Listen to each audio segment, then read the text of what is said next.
வணக்கம். குடும்பத்துடன் ஊழலை செய்து வந்த அமைச்சர் துரைமுருகன் கதிரானந்திடம் விசாரணையை நடத்திய அமலாக்கத்துறை முதற்கட்ட விசாரணையில் சிக்கிய 14 கோடி பற்றியான தகவலை அமலாக்கத்துறையிடம் தற்பொழுது பேசியுள்ளார் கதிரானந்த்.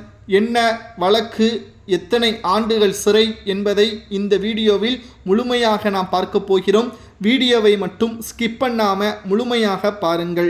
அதாவது தமிழக நீர்வளத்துறை அமைச்சராக இருக்கக்கூடிய திமுகவின் பொதுச்செயலாளர் துரைமுருகன் வீடு மற்றும் அவரது மகன் வேலூர் மக்களவை தொகுதி எம்பியுமான கதிரானந்த் நடத்தி வரக்கூடிய கிங்ஸ்டன் பொறியியல் கல்லூரி உள்ளிட்ட 4 இடங்களில் அமலாக்கத்துறை அதிகாரிகள் ஜனவரி 3ஆம் தேதி அதிரடியாக சோதனையில் ஈடுபட்டார்கள். சுமார் 44 மணி நேரம் இந்த சோதனையும் நடைபெற்றது.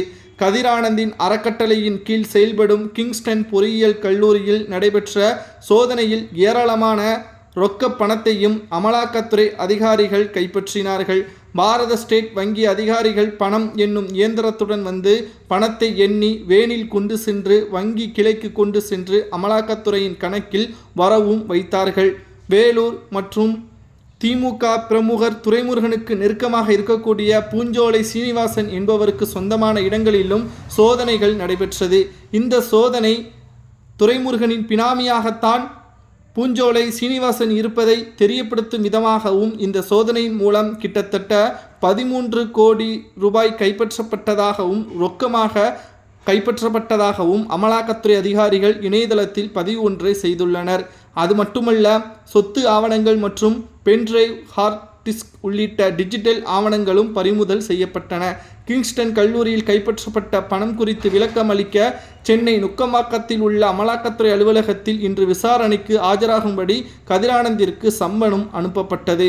ஆனால் சென்னை நுங்கம்பாக்கத்தில் அலுவலகத்தில் இன்று கதிரானந்த் நேரில் ஆஜராகியுள்ளார். அப்பொழுது அவர் தெரியப்படுத்திய தகவல்தான் அதிர்ச்சியை ஏற்படுத்தியுள்ளது.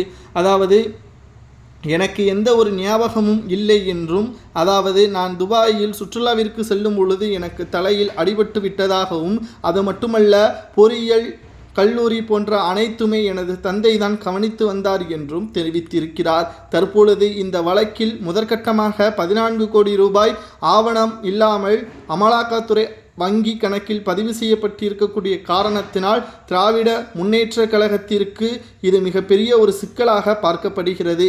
காரணம், இது மக்கள் பணமாக இருக்கக்கூடுமா அல்லது கல்லூரியில் சேர்ப்பதற்கு டொனேஷனாக பெற்று அரசிற்கு எதிராக பணத்தை கருப்பு பணமாக சம்பாதித்திருப்பதாகவும் கூறப்படுகிறது.